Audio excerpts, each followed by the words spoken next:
काळीज फाटलं. बायको आराम करतीया, बायको आराम करतीया, हा वारा घालतूया.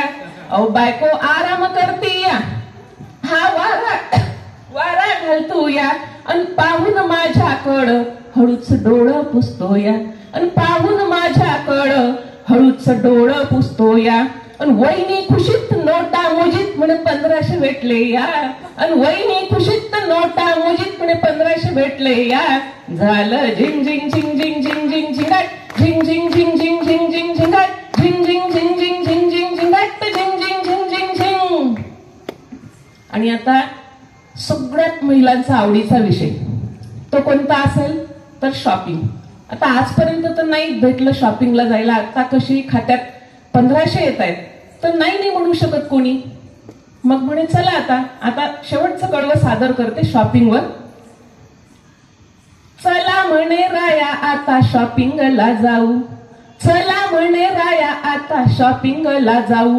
साडी बिडी नको आयफोनच घेऊ, चला म्हणे राया आता शॉपिंगला जाऊ. साडी बिडी नको आयफोनच घेऊ. ती अधीर झाली या, ती अधीर झाली या, मी बधीर झालो या. ती अधीर झाली या, मी बधीर झालो या. आकडा बिलाचा पाहून मला घेरी आली या, अहो आकडा बिलाचा पाहून मला घेरी आली या. 1500च्या जागी 50,000 गेलं या, अहो 1500च्या जागी 50,000 गेलं या. अंतरी ती लागली डोलाया, ज्याला त्याला सांगाया 1500 भेटले या. अंतरी ती लागली डोलाया, ज्याला त्याला सांगाया 1500 भेटले या. झालं झिंग झिंग झिंग झिंग झिंग झिंग झिंगाट, झिंग झिंग झिंग झिंग झिंग झिंग झिंगाट, झिंग झिंग झिंग झिंग झिंग झिंग झिंगाट, झिंग झिंग झिंग झिंग झिंग. धन्यवाद. सादर केलेली आहे. मनीषाताई बोरे यांनी ज्या रचना सादर केलेल्या आहेत त्याबद्दल एकदा त्यांचं जोरदार टाळ्या वाजून स्वागत होतं. बिझनेसही सुरू करायला लागले, मी स्वतःच्या पायावर उभे झाले असं तसं. तसाच हा माझ्या शेजारी बसेल माणूसही स्वतःच्या पायावर उभा झाला. तर मागच्या वर्षी हेच घेतला बाईनं ट्रक घेतला म्हणे. म्हटलं ट्रक घेतला काही हरकत नाही चालू दे, आता बिझनेस करतो म्हणे. अरे म्हटलं बिझनेसही कर पण हे ट्रक नवीन आणला त्याच्यावर काही लिहून तर आण. म्हटलं बाबा काही नंबर टाक असं लिहून तर आण, काही ना काही रंगरंगोटी करून आण. बा गेला ट्रक घेऊन पेंटर जवळ पेंटिंग केली, घेऊन आला ट्रक. त्याच्यावर लिहिलं होतं आई वडिलांचा आशीर्वाद खाली भाड्यानं मिळेल. म्हटलं का रे भावा हे काय आहे, आई वडिलांचा आशीर्वाद भाड्यानं मिळेल, त्याच्यात काही अंतर तर ठेवावं लागत होतं. म्हणजे काय लिहावं लोकांना ते काही समजत नाही. तुम्हाला सांगतो आता काय लिहितो, अर्थ काय निघते, त्याचा विचार काय करतील, काही देणं घेणं नाही. गेले आपले मनानच काही लिहून आणलेले आहे. पहिले माहित आहे का तुम्हाला सायकल्या होत्या, त्या सायकलवर सीटवर एक अलगच ओळ आहे आणि त्याला जे मडगाडले आहे पोस्टर ते गाजलेल्या पिक्चराचं आहे. म्हणजे समजा शोले असला तर शोलेचं पोस्टर त्यावेळेस धर्मेंद्रच्या काळाचं अशा सायकला दिसत. मला म्हटलं एका सायकलवर पाहिलं त्या सीटवर लिहिलं होतं आई वडिलाची पुण्याई आणि पोस्टर होतं घर जावाई. सांगा आता म्हणजे असे किस्से आहेत. एकानं तर लिहिलं सीटवर जैसी करणी वैसी भरणी, खाली पोस्टर कुदरत का कानून. एकानं लिहिलं होतं स्वर्ग यहाँ सीटवर नर्क यहाँ, खाली लिहिलं होतं घरवाली बाहेरवाली. एकानं लिहिलं मैं हूं ना, सीट दिसली मले मैं हूं ना, पोस्टर जोरू का गुलाम. म्हणजे काय लिहिन लोक काही सांगता येत नाही. मी तर एका घरी गेलो त्याच्या ट्रॅक्टरवर पाहिलं, हे रिअल घटना आहे. ट्रॅक्टरवर पाहिलं त्या ट्रॅक्टरवर लिहिलं होतं बँकवाला म्हणे आमच्या बँकेचं नाव द्या म्हणे, तुम्हाला बँकेचा नसतं ट्रॅक्टर भेटला म्हणे. त्याच्यावर पाहिलं मी सोनू मोनू चिंटू पिंटू, खाली लिहिलं होतं बँक ऑफ महाराष्ट्राच्या सौजन्याने. म्हणजे काय लिहून राहिले लोक काही समजून नाही राहिलं. एकाच्या घरी गेलो मी, त्याच्या घरावर लिहिलं होतं बच्चे दो ही अच्छे. मी म्हटलं चांगल्या विचाराचा माणूस आहे. मी त्याच्या घरात गेलो पाहिलं तर 4 पोरं कॅरम खेळून राहिले होते. मी म्हटलं का हे कोणाचे पोरं आहे. अरे आपलेच आहेत म्हणे हे.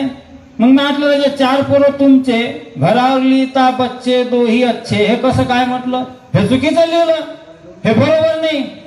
नाही म्हणे तेच बरोबर आहे. हे 4 जरी असले ना म्हणे याच्यातले 2च चांगले आहे म्हणे. हे दोघं तर मायवर गेले म्हणे. हे बेकार किस्से आहे. तर आता हे तर आपण असं चालूच राहू. त्याच्यानंतर आता येत आहेत असे कवी की ज्यांनी कोरोना काळामध्ये स्वतःचा जीव धोक्यात घातला. कोरोना काळामध्ये स्वतःची पर्वा न करता जे लोक दवाखान्यामध्ये पेशंट सोबत आलेले नातेवाईक असो, की ज्यांना दोन दिवसाची मजुरी मिळत नाही, 2 टाइमचे अन्न मिळत नाही, असे गरजू लोक असो, त्या गरजू लोकांना कोरोना काळामध्ये 1 नाही 2 नाही तर तब्बल 10 महिने ज्यांनी अन्नदानाचं काम केलं, असे जिव्हाळा संस्थेचे अध्यक्ष येत आहेत राजाभाऊ देशमुख. बघा ना. तर तुम्हाला सांगतो याचा प्रसंग सांगतो. एका झोपडीत जेव्हा एक खिचडी घेऊन गेले कोरोना काळामध्ये, तेव्हा त्या झोपडीतली एक आजीबाई आणि एक महिला यायला पाहून रडली. हे म्हणत बा आम्ही खिचडी आणली म्हणे, तुम्ही रडून पाहून राहिले म्हणे. दादा म्हणे सकाळीच एक मोठा खिचडीचा गंज येऊन गेला म्हणे. ज्यांचे नंबर लागले त्यानं गंजभर खिचडी नेली म्हणे. मले फक्त गेली तर खिचडी संपली होती आणि जे खरळ असते की नाही ते खरळ भेटली म्हणे. आणि त्या खरळमध्ये 2 मुलं कसे तरी जेवून झोपले म्हणे. आम्ही दोघी मायलेकी उपाशी जाऊ म्हणे. कोरोना काळामध्ये शेजारचं शेजार पण दिसलं नाही, आपुलकीची भावना दिसली नाही, कोणी कोणाला मदत करत नव्हता मित्र हो. म्हणून जेव्हा राजाभाऊ त्या झोपडीमध्ये गेले ते खिचडी पाहून ते आजी म्हणे तुम्ही देवासारखे आले, नाही तर आज शेजारचा धर्म राहिलेला नाही. म्हणून माझी युवा लोकांना विनंती आहे की आजच्या काळामध्ये तरी माणुसकी ही जात असावी आणि मानवता असावा धर्म. माणुसकी ही जात असावी आणि मानवता असावा धर्म. सर्वांसोबत चांगले राहावे बस. लक्षात राहतात फक्त कर्म, लक्षात राहतात फक्त कर्म. येत आहेत अळमधळमचे हास्य तडक्याचे आयोजक आणि साहित्यिक हास्य कवी राजाभाऊ देशमुख. त्यांच्याबद्दल मी एकच म्हणेल की ताज को मुमताज बना देता है, ताज को मुमताज बना देता है, मुमताज को ताज बना देता है. हमारे दोस्त ऐसे हैं जो सन्नाटे को भी आवाज बना देते हैं, सन्नाटे को भी आवाज बना देते हैं. एकदा जोरदार टाळ्या वाजवून स्वागत करूया राजाभाऊ देशमुख. धन्यवाद धीरज भाऊ चावरे. धन्यवाद तुम्ही मला बोलावलं. देव भी तुम्हाला लवकर बोलाव.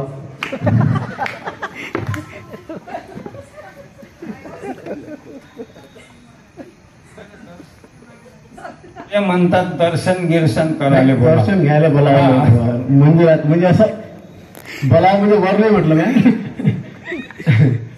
असो आजच्या या जनयात्रा माध्यमाच्या आयोजकांनी या कार्यक्रमाचे आयोजक केले यांचे मी आभार व्यक्त करतो. आणि आपण या कार्यक्रमाला भरभरून प्रतिसाद देता त्यांचे सर्वांचे आभार व्यक्त करतो. आणि आता हे गजानन भाऊ जे आहेत, आता यांनी सांगितलं की बा हे गजानन भाऊ बिझनेसमॅन आहे, तसं आहे तसं आहे. ते आता ते कसं आहे ते तर आता कसं आहे ते माझ्यापेक्षा खूप लहान आहेत वयानं, पण ते त्यांचे केस असे लवकर गेले. आता माझे गेले म्हणा, पण त्याचे असे लवकर गेले. तर असं म्हणतात की बा आई जेव्हा बाळाच्या डोक्यावरून हात फिरवते तेव्हा केस येतात आणि जेव्हा बायको हात फिरवते तेव्हा केस जातात. पण असे थोडे जातात. आता याचे सगळेच गेले. त्या सगळ्या कॉलनीतल्या बाळांना हात फिरवला काय म्हणजे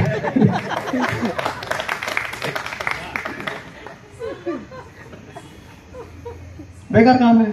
बरं हा माणूस मानला तुम्हाला, या माणसाला सासरवाडीतले मान आहे. सासरवाडी इथला मान आहे की हा माणूस सासरवाडीला गेला का नाही त्याला संडाचा डबा भरून भेटते. इतका मान आहे सासरवाडी. आता हे सासरवाडीला गेले आता गेले तर कसा 2 दिवस 3 दिवस माणसानं सासरवाडी किती दिवस राहावं हे समजलं पाहिजे. 8 दिवस झाले 10 दिवस झाले जायचं नावच नाही. आता याची सहायची बायको म्हणे का म्हणे हा तुमचा जवळ म्हणे हेमाळा सुधराला म्हणे 8 दिवस झाले म्हणे जाऊन राहून काही नाही म्हणे. तर तो म्हणे बा आता काय करावं म्हणे, जवळ माणूस आहे म्हणे. नाही नाही म्हणे, पण आता रोज रोज स्वयंपाक करू राहिली म्हणे, आता हा खायते म्हणे, गावावर फिरते म्हणे आणि बस म्हणे. तर मग याचा सहाय म्हणे मी आयडिया करतो म्हणे. उद्या म्हणे आता आता गावावर फिरून आला म्हणे, बस मी तुला म्हणेन म्हणे किंवा माय जवाई आहे, तर तुला काय करायचं म्हणे, ताट वाळायचं म्हणे, त्या बेसन भाकर काढायची म्हणे, त्या भाकरीत तेल नको टाकू, मीठ नको टाकू, तसंच खाऊ घाल म्हणे. आले आपण चालला ते म्हणे, हो म्हणे हे आयडिया चांगली आहे म्हणे. बस मग दुसऱ्या दिवशी सकाळून लागे, बस हे आले असे गावावरून, म्हणजे हेल्या म्हणजे आपलं काय म्हणतात त्याचे चक्कर मारून आले असे हेल्यासारखे असे गावावर आले. तर आले तर याचा सहाय म्हणे, जवळ बापू भूक लागलीशी म्हणे. हो म्हणे भूक लागली म्हणे, बस बसा म्हणे. असे बसले, सहाय असा बसला आणि हे असे बसले, असं ताट वाढलं म्हणजे असं बेसनाचा ताट असा घास घेतला. असं असतं का म्हणे, मा जवळ म्हणे, मा जवळ असं जमाणार नाही आपल्याला, हे असं असं खाऊन घालायचं म्हणे. असा राग आला. यायला वाटलं बा, असं वाटलं बा आपल्यासाठी नवरा बायको भांडणं लागले बा, बरोबर नाहीये. हे गेले आपले थैली घेतले निघून गेले. मग या सहाय म्हणते, गाव म्हणते मी तुला कसं गंमत मारलं म्हणते. मग ते म्हणजे मी कशी गंमत लढली म्हणते. मग हे वापस आले, मी कसा गंमत गेलतो म्हणे. मग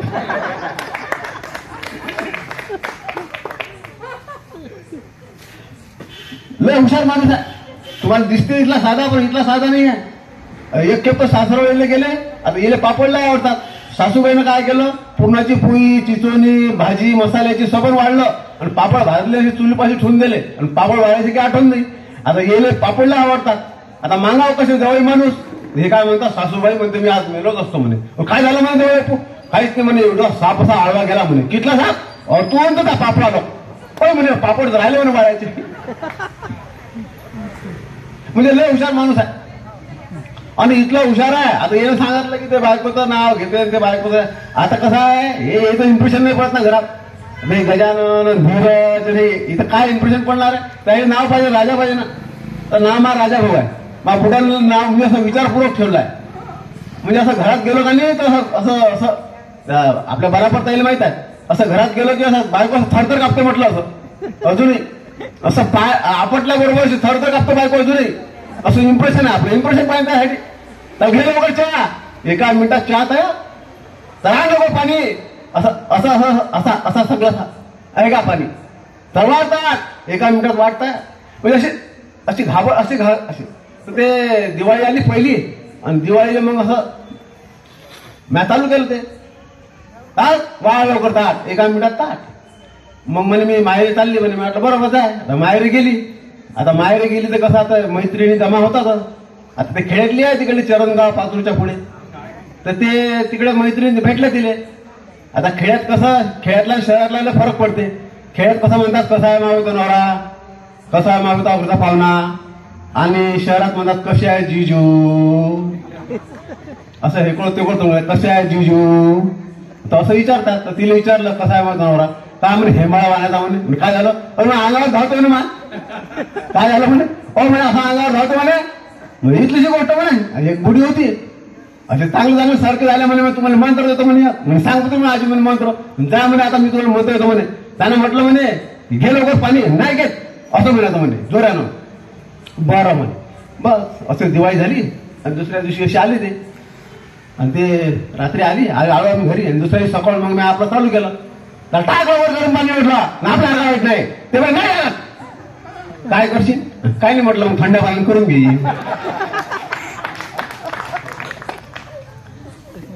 म्हणजे असं इम्प्रेशन पाहिजे, असं ते इम्प्रेशन कसं पडलं पाहिजे बायकोवर. तर ते कसं आहे, खेड्यातली आहे, खेड्यातली असल्या शहरात द्यायला गेली. आता ते आता मला काय म्हणे, तुमच्या एकट्याच्या पगारावर काही भागत नाही म्हणे बा, मी काहीतरी करतो म्हणे. म्हटलं कर बा.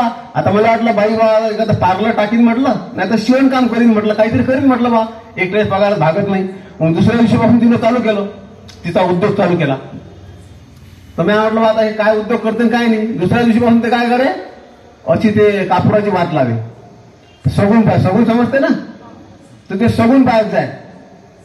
तर कोणाला म्हणजे तुला सासऱ्यानं धरलं, कोणाला म्हणजे तू सासून धरलं, कोणाला काही सांगे, कोणाला काही सांगे. आता मंगळवार आणि शुक्रवार माझा घर फुल भरलेला आहे. मी म्हटलं हा कोणता धंदा लावला तर, अरे म्हणे कमाई किती होऊन राहिली. अरे म्हणे कमाईचं काय करतं, लोक काय म्हणतील, सुशिक्षित लोक आहे म्हणे तुम्ही असं सगून पाहणार, हे काय बरोबर आहे का. ते काय ते पूर्ण घर भरेल आहे. आता मी असं घराच्या बाहेर निघालो की लोक असे राजाभाऊ देशमुख म्हणून नाव ओळखतात, तो चालला म्हणजे सगून पाहणारा बाईचा नवरा. नवीनच ओळख तयार झाली बा. मग आमचे सावरे सर भेटले बा. सावरे सरला म्हटलं बा त्या काय अस्तिक करते म्हटलं बा, ते सगून फगून पाहायचं म्हटलं बा काय करावं. तर ते म्हणत काहीच नाही म्हणे, तुम्ही चांगल्या डॉक्टरला दाखवा म्हणे, होऊन जाईल म्हणे, वहिनी खेळायला आहेत म्हणे, काही दिवसाला होऊन जाते म्हणे चांगल्या. म्हटलं बरं बा. तर मग तिला मी डॉक्टरजवळ घेऊन गेलो, केळकर डॉक्टरजवळ. तर केळकर डॉक्टर म्हणे बा 8 दिवस भरती व्हावं लागते म्हणून तुम्हाला, आणि 10,000 लागतील म्हणे. म्हटलं बा हे 10,000 भरले. 10,000 भरले, तिला भरती केलं, आणि दुसऱ्या दिवशी मी घरी आलो. मग गेलो मी दुसऱ्या दिवशी डबा घेऊन. तो कंपाऊंडर म्हणे राजाभाऊ देशमुख तुम्हीच आहे का. म्हटलं हो. तुम्हाला डॉक्टर साहेबांनी बोलावलं कॅबिनमध्ये. अरे म्हटलं काय नाही बोलावलं म्हणे. गेलो बा कॅबिनमध्ये. डॉक्टर म्हणे ते पेशंट घरी घेऊन जा म्हणे. अरे म्हटलं काऊन. अरे कालच तर भरती केलं, ते काहीच नाही म्हणे, घेऊन जा म्हणे घरी. अरे म्हटलं काय झालं सांगा तर खरी. नाही म्हणे. म्हटलं 10,000 भरले ना. अरे ते 10,000 नाही म्हणे, माझ्याजवळ 5 शिल्लक नाही म्हणे, पण पेशंट घरी घेऊन जा म्हणे. म्हटलं बा असं काय झालं. मग मी तिला घेतलं आणि घरी आलो.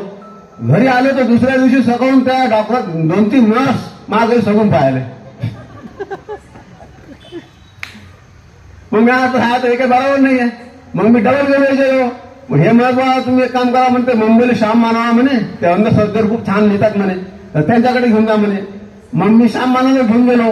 आता श्याम मानवानं तिला इथलं समजावून सांगितलं म्हणे, बाई अंधश्रद्धा असते, काही दुखलं बिकलं म्हणे ते दवाखान्यात जा, आपण विज्ञान जगात जगतो म्हणे, ते सगून बघून काही नसते म्हणे, असं नसतं करा, असं खूप समजावून सांगितलं. तर तिला खूप ऐकलं. तर मग आम्ही घरी आलो.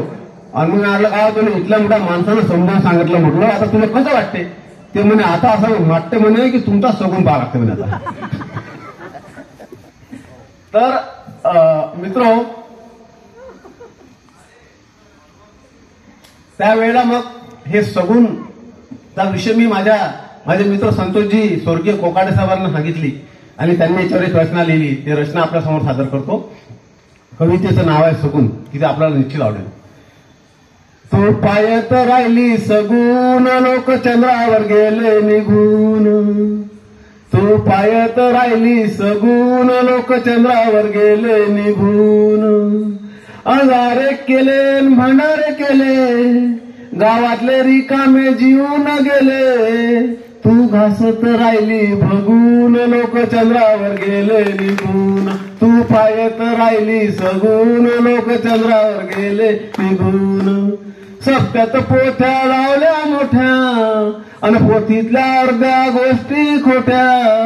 तू ऐकत बसली रंगून, लोक चंद्रावर गेले निघून. तू पायत राहिली सगून, लोक चंद्रावर गेले निघून. मनातले भरम जाऊ दे सारे. त्यांनी काय केलंय, चांगला संदेश दिला त्यामध्ये. आणि त्यामध्ये त्यांनी म्हटलं आहे बा, मनात भरले भूताचे वारे, मनात भरले भूताचे वारे, बांधून घेतले लिंब दोरे. तू अशी काय राहिली वागून, लोक चंद्रावर गेले निघून. तू पायत राहिली सगून, लोक चंद्रावर गेले निघून. नवस केले न दिवस गेले, नवस केले न दिवस गेले, असं काही झालं का सांग ना मले. तू कोण्या भरमात राहिली जगून, लोक चंद्रावर गेले निघून. तू पायत राहिली सगून, लोक चंद्रावर गेले निघून. एक शेवटच्या गळ्यामध्ये खूप छान संदेश दिलेला आहे, किंवा मनातले भरम जाऊ दे सारे, मनातले भरम जाऊ दे सारे, आणि विज्ञानाचे वाहू दे वारे. उघड्या डोळ्याने घे जग पाहून, लोक चंद्रावर गेले निघून. तू पायत राहिली सगून, लोक चंद्रावर गेले निघून. तू पायत राहिली सगून, लोक चंद्रावर गेले निघून. धन्यवाद. मी म्हटलं काय म्हटलं हे कसं काय केलं म्हटलं. त्यानं काय केलं, हल्ले अट्यात संडास बांधला आणि फक्त मधात भीत बांधून दिली. सांगा तो संडास किती लंबा झाला. हॉलचा स्लॅब आणि संडासचा स्लॅब एक लेवल. सांगा तो किती उंच झाला. मी पुढे म्हटलं रे असं करून केलं तुम्ही, हे एवढा मोठा संडास. बाबू यायला म्हणतात म्हणे मोकळ्या संडास. मी म्हटलं याचा काही फायदा आहे काय, ना भंगार ठेवतायत ना काही नाही, मोकळ्या संडासात मोकळे होते. म्हणजे काय बोलेल काही सांगता नाही येत. घराचं ग्रिल गेट एकदम शेवटी दिलं ठेवून. मी म्हटलं घराचं ग्रिल गेट समोर पाहिजे म्हणतात, ग्रिल गेट एवढं शेवटी कायले. अर्ध्या लोकांना वाटते म्हणे हे ग्रिल गेट दुसऱ्याच्याच घराचं होय. म्हटलं याचा फायदा, अर्धे पाहुणे वापस जातात म्हणे, हाच एक फायदा आहे. बरं, संडास असा ठेवला, रोटच ठेवला. म्हणजे तुम्हाला मला जायचं असलं तर असं ग्रिल गेट उघडून असं असं जावं लागते, साऱ्या गावाला दाखवत आणि ते संडास उघडा लागते. म्हटलं का त्या संडासात एक तर तुम्ही रोटच ठेवला, त्याच्यात म्हटलं नळही नाही, हे नळ काऊन नाही बसवला. म्हणे बाबू पाणी टंचाई ततूनच सुरू झाली जेव्हा हे संडास बांधले. म्हटलं म्हणजे हे बरोबर आहे. म्हटलं बरं, तुमच्या घराचं एकच जिना असेल, माझ्या घराले 2 जिने आहेत. म्हटलं 2 जिने काही कामाचेच नाही ना, काही काम नाही ना. तो म्हणे समृद्धी हायवे पाहायला काय. म्हटलं हो, ते हाय टेक्नॉलॉजी आहे ती वापरली म्हणे, चढायला एक उतरायला एक. म्हणजे बेकार काम आहे ना, चालूच नाही दिली ना माई. आता मी तरुण पोर काम म्हटलं असं असं घर पाहिजे, लोकांचे घर चांगले आहे, चालूच नाही दिली. बरं एवढंच नाही, ग्रिल गेट एकदम भंगार आणलं उचलून आणि दिलं लावून. आणि संडासले दरवाजा डिझाईनचा. म्हटलं काय संडासले दरवाजा डिझाईनचा, नाही नाही रोटच दरवाजा आहे म्हणे, चांगलाच पाहिजे. पण म्हटलं तो संडासचा आहे ना, लोकांना थोडी माहित आहे म्हणे. याचं बेकार काम आहे, चालूच नाही दिली. तुम्ही सकाळी उठा, तुम्हाला म्हणतात आता उठले काय, आता उठले काय.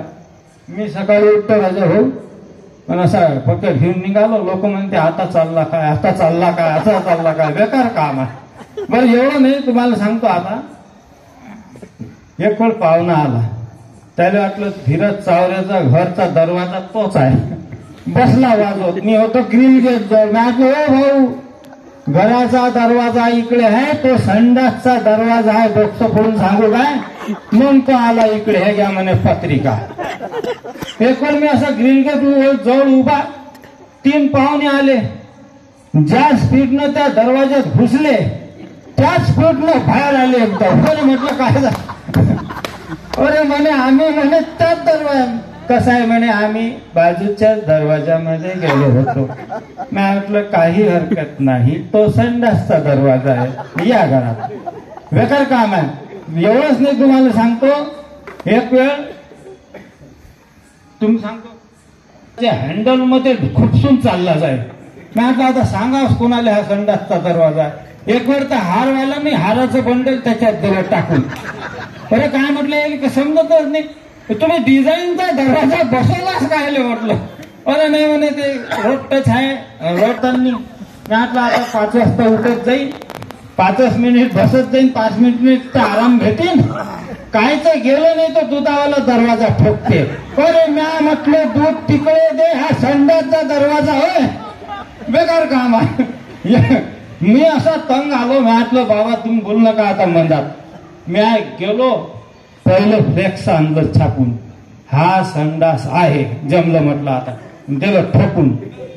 आता तर म्हटलं कोणीच येत नाही.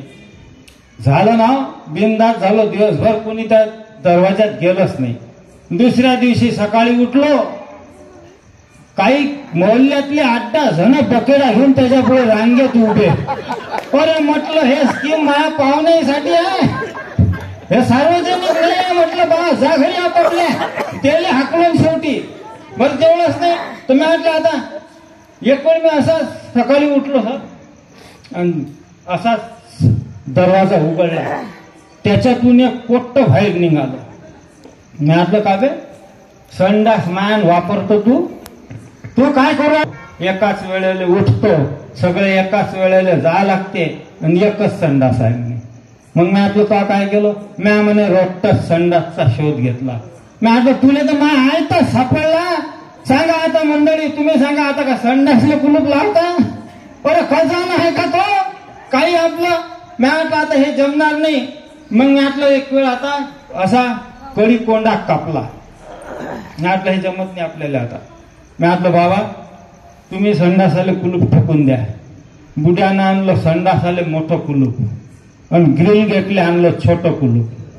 सांगा आता त्या रात्री आला चोर.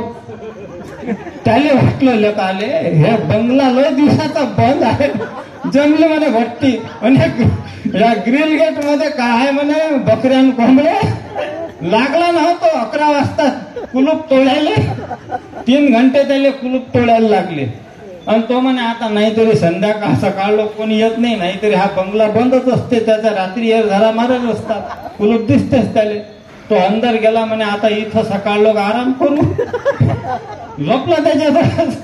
सकाळी जसं उघडलं तो नागिन डान्स करत भनान पळाला. मी म्हटलं का या काहून पळाला. अरे म्हणे भावा तो रातभर तर ती थकला. आणि त्याला जेव्हा माहीत पडलं की आपण संडासच झोपलो तो स्वतःच्या नजरेत पडला म्हणे.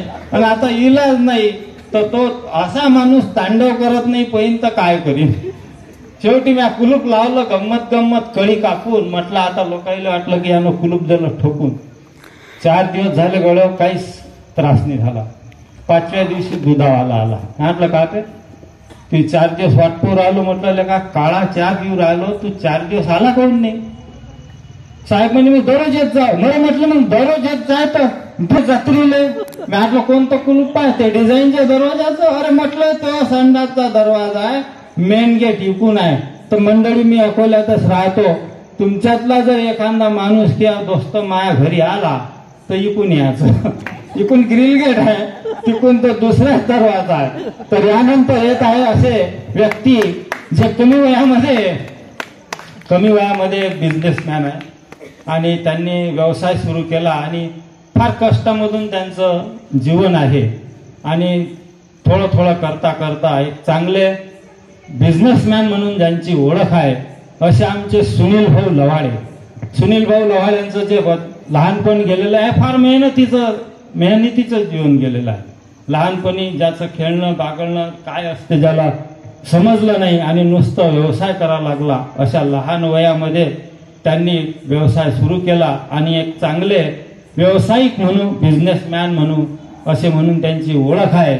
मित्र हो, बिझनेसमैन वही होता है जिसकी इजार भले ही गंदी हो लेकिन विचार अच्छे होने चाहिए, विचार अच्छे होने चाहिए असे आमचे बिझनेसमॅन आणि एक वेगळी ओळख असलेले वास्तववादी कविता लिहिणारे साहित्यिक सुनील भाऊ लवाडे. एकदा जोरदार त्यांचं टाळ्या वाजून स्वागत करूया. येत आहेत सुनील भाऊ लवाडे.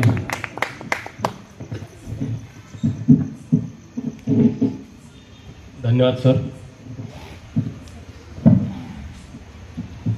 सरनं माझं बिझनेसमॅन म्हणून ओळख करून दिली. आता हे बिझनेसमॅन ते बरंचसं काही माझ्याबद्दल सांगत असतात, पण आज सरनं लय शॉर्टकट सांगितलं. ते बिझनेसमॅन मी कसा झालो याच्या मागं अशी खूप मोठी अशी स्टोरी आहे. ते स्टोरीज तुम्हाला पहिले सांगतो की मी भारत विद्यालयात शिकत जाऊ. 10व्या वर्गात आम्हाला शांडिल्य सर होते आणि शांडिल्य सरची एक युनिक अशी पद्धत होती शिकवायची. ते सर एंट्री करत जात आणि एंट्री केली सरनं की ते पाहायचं एखादा विद्यार्थी त्याला म्हणतात पुस्तक वाच बाबू तू आता, आणि बाकीच्याला म्हणत तू मुकाट्यानं ऐका रे. मग असं त्याची पद्धत ती चालू. पण त्या सरचा कडक नियम होता की या डिस्टर्ब कोण केलं त्याले ते बसून राहायचं जात आणि डिस्टर्ब केलं की चांगलं कुथाळत जात. एक दिवस मी डिस्टर्ब केलं आणि मला त्या सरनं चांगलं कुथाळलं आणि मला त्याने एक सांगितलं म्हणे बाबू तू काहीच करशील नाही, तू शून्य आहेस म्हणे, तू रिक्षाच वळतो म्हणे, तुला काहीच येत नाही आणि तू काहीच कामाचा नाही. आणि त्या सरनं मला तसं सांगितल्यावर मायावर झाला दुष्परिणाम. मग मी काय केलं, शाळेला समजलं मला काही आपण शून्य आहोत आपल्याला काही जमत नाही. आणि मग मी दिली शाळा सोडून. मग माझा 10वा वर्ग असा सुटला. मग मला समजलं या दुनियेनं शिकवलं मला की बिझनेस केल्याशिवाय काही पर्याय नाही, कारण की आपल्याला नोकरी तर काही लागणार नाही. तर त्या सरचा मी धन्यवाद मानतो आणि त्या सरवरच मी एक कविता लिहिलेला आहे. त्या कवितेचं नाव आहे शून्य. त्या कवितेत मी असं लिहिलं की सर तुम्ही म्हणाला होतास की तू शून्य आहेस, सर तुम्ही म्हणाला होतास तू शून्य आहेस, अभ्यासात ढ सर्वाहून भिन्न आहेस. सर तुम्ही म्हणाला होतास तू शून्य आहेस, अभ्यासात ढ, सर्वहून भिन्न आहेस. सर हे खरं असेल कदाचित तुमच्या दृष्टिकोनातून. सर तुम्ही हे खरं असेल कदाचित तुमच्या दृष्टिकोनातून, तुम्ही आखलेल्या नियमबद्ध शिस्तबद्ध चौकटीतून. तेव्हा चौकटीला तळी देऊन उधळली होती मी माझी खुरे. तेव्हा चौकटीला तळी देऊन उधळली होती माझी खुरे, आणि मागे उडणाऱ्या धोरड्याला पलटून पाहिलेने भले बुरे. सर आज पलटून पाहिल्यावर व्यावहारिक दृष्ट्या मी खरंच शून्य आहे, पण माझ्या मागे पुढे फिरणारे आकडे माझ्या विजयाचे चिन्ह आहे. म्हणून अभिमानाने सांगतो सर, मी खरंच शून्य आहे, आणि सरळ रेषेत जगणाऱ्यापेक्षा मी खरंच भिन्न आहे, मी खरंच भिन्न आहे, मी खरंच भिन्न आहे. मित्रांनो, त्या सरनं मला त्यावेळेस नावमित केलं, पण मी मग असा कसा का पोहोचलो इथपर्यंत. आज माझ्या एमआयडीसीला 2 फॅक्टरीज आहेत, मी ट्रान्सफॉर्मरचा व्यवसाय करतो, आणि माझी व्यवस्थित अशी उलाढाल आहे. तर हे गोष्ट का पडली, कारण की काय झालं की माझे वडील मला भेटले. माझ्या वडिलांनी मला सांगितलं, मला त्यांना समजलं की मी शाळा सोडून देत आहे, आणि शाळा सोडल्यावर मला काय असं त्यांनी मला सांगितलं की काय झालं बा तुला, काऊन असं तू निराशावादी झाला, तुला काय असं वाटते. तर माझ्या वडिलांनी एक मोलाचा सल्ला दिला होता त्यावेळेस, आणि तोच सल्ला काय झाला नुकतेच की माझ्या कंपनीत आता नुकतेच 2 जण आले होते इंजिनियर. माझ्या एमआयडीसीला फॅक्टरी आहे ट्रान्सफॉर्मरची, आणि 2 मुलं आले आणि ते मला म्हणाले, दादा आम्हाला काही जमून नाही राहिलं, समजून नाही राहिलं पुढे काय करावं, कारण की सध्या बेरोजगारी इतका प्रचंड प्रश्न आहे की शिकेल खूप आहे पण नोकरी लागत नाही, आणि नोकरी लागते तर फार तुच्छ पैसे भेटतात, म्हणून त्यांना व्यवसाय करायचा होता. तर त्यांना मग मी त्यांना सांगितलं, जे माझ्या वडिलांनी मला सल्ला दिला तेच कवितेच्या माध्यमातून मी त्यांच्याशी काल परवा दिवशी बोललो होतो, तेच मला कविता सांगतो की कवितेचं नाव आहे मनगटावर विश्वास ठेव. जे माझ्या वडिलांनी मला सांगितलं तोच मी त्यांना आत्मविश्वास देण्याचा प्रयत्न केला. त्या कवितेत मी लिहिलं की गळत असेल अंधार तरी, गळत असेल अंधार तरी चाकपत चाकपत चाल, पळशील धडपडशील रळशील. गळत असेल अंधार तरी चाकपत चाकपत चाल, पळशील धडपडशील रळशील, जरी होतील तुझे हात. अशा प्रसंगी आठवतील तुला जगातील सारे देव, अशा प्रसंगी आठवतील तुला जगातील सारे देव. थांबू नकोस कुठेही तू, फक्त मनगटावर विश्वास ठेव. थांबू नकोस कुठेही तू, फक्त मनगटावर विश्वास ठेव. अरे काटेरी या वाटेवरती, अरे काटेरी या वाटेवरती टोचतील तुझला डंख. होशील टिमटिमदा काजवा तरीही भरारी घेतील पंख. होशील टिमटिमदा काजवा तरीही भरारी घेतील पंख. पेरशील उजेड सर्वत्र तू, अरे पेरशील उजेड सर्वत्र तू, फक्त हिमतीची मशाल तेव. पेरशील उजेड सर्वत्र तू, फक्त हिमतीची मशाल तेव. आणि प्रकाश पर्व येईल नक्की, फक्त मनगटावर विश्वास ठेव. अरे लक्ष जेवढे असेल मोठे, अरे लक्ष जेवढे असेल मोठे, तेवढा संघर्ष होईल कठीण. आणि जो भेटीन तो कदाचित तुझला हत उल्हासित करणारा भेटील. अरे लक्ष जेवढे असेल मोठे, तेवढा संघर्ष होईल कठीण. आणि जो भेटीन तो कदाचित तुझला हत उल्हासित करणारा भेटील. कारण की आता प्रोत्साहन देणारं कोणी सापडत नाही. कोणी हेच म्हणजे भाऊ चालत नाही धंदा. मला जेव्हा मी चालू केलं धंदा, मला म्हणत हे काय घेतलं पाहतो एमआयडीसी कंटेंट ट्रान्सफॉर्मर, आपल्या एरियाचे कोणी करून यायला, हे कसं काय आहे तुझं, हे काही खरं नाही. तर तसंच असलं पाहिजे की लक्ष जेवढे असेल मोठे, तेवढा संघर्ष होईल कठीण. आणि जो भेटीन तो कदाचित तुझला हत उल्हासित करणारा भेटील. अपयशाने खचविणारे, अरे अपयशाने खचविणारे, फुटेल दुःखाचे अनेकदा पेव. आणि नाव मी दिला ती तिलांजली तू, फक्त मनगटावर विश्वास ठेव. अरे धडपडणाऱ्या पाण्याचीही, अरे धडपडणाऱ्या पाण्याचीही सुरुवात असते छोटी. आणि वाहता वाहता समुद्र बनतो ही गोष्ट नाही रे खोटी. धडपडणाऱ्या पाण्याचीही सुरुवात असते छोटी, आणि वाहता वाहता समुद्र बनतो ही गोष्ट नाही रे खोटी.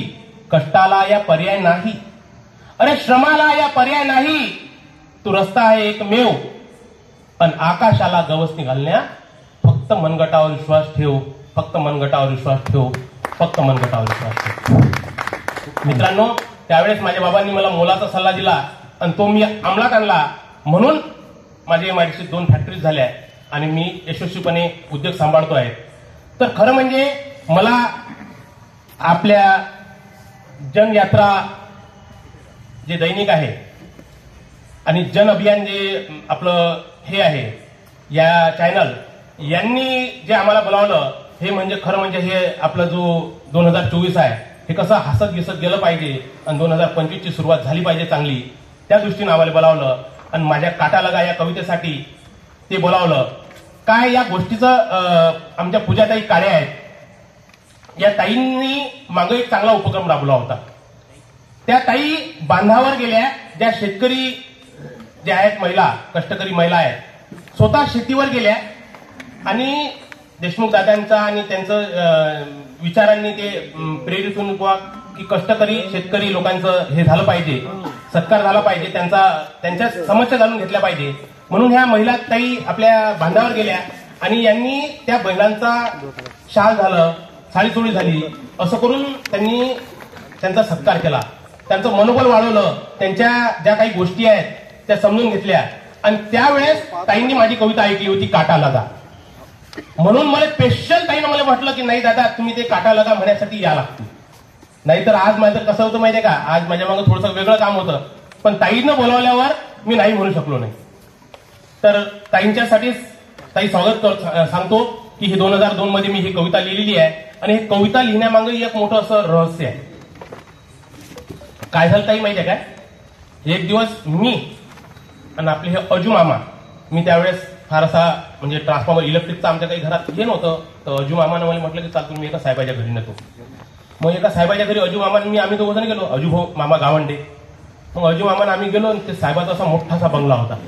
मग त्या बंगल्यात अंदर गेलो मग अजू मामा म्हणतात पिंट्या तुझे बाबा आहेत का रे घरी. तर त्याचा पोरगा आला बाहेर, पोरगा एवढसा कसा 5-6 वर्षाचा पोरगा, म्हणे माझं नाव पिंट्या नाही, म्हणे माझं नाव अमरीश आहे. बरं म्हटलं मग अमरीश तुझे पप्पा आहेत का बळा घरी. मी म्हटलं तर म्हणे नाही पप्पा म्हणे लाईव्ह मीटिंग करतायत म्हणे, मी बसा म्हणे 10 मिनिटं. मग आम्ही अंदर गेलो, आम्ही दोघं जण बसलो, चांगली मुंडा हात गादी होती त्यावर बसलो असून मोठा असा टीव्ही चालू होता. मग त्या टीव्हीवर आहे की नाही आम्ही असं बसलो, तो अमरीश बसला. त्या टीव्हीवर असा एक सीन आला, एक तर त्या पोरानं उठून जा नाही तर आम्ही उठून जा. मग अजू मामा माझ्याकडे पाहत जात, मी अजू मामाच्याकडे पाहत जा. मग आम्ही तो पाहिलं की पोराचा काही उठायचा चान्स नाही आहे. मग आम्ही दोघांनाच खाकर कुकर केलं आणि बाहेर निघालो. ततलो की काही वांधा नाही. ते पोरगं उठून थोड्या वेळाने तिकडे आला आमच्या दारात, म्हणे काका अंदर या म्हणे, तो सीन गेला म्हणे आता. तर ते एवढी फॉरवर्ड झालं या मोबाईलनं या टीव्हीनं. त्याच्यानंतर ते काटा लगा गाणं चालू होतं त्या वक्ती.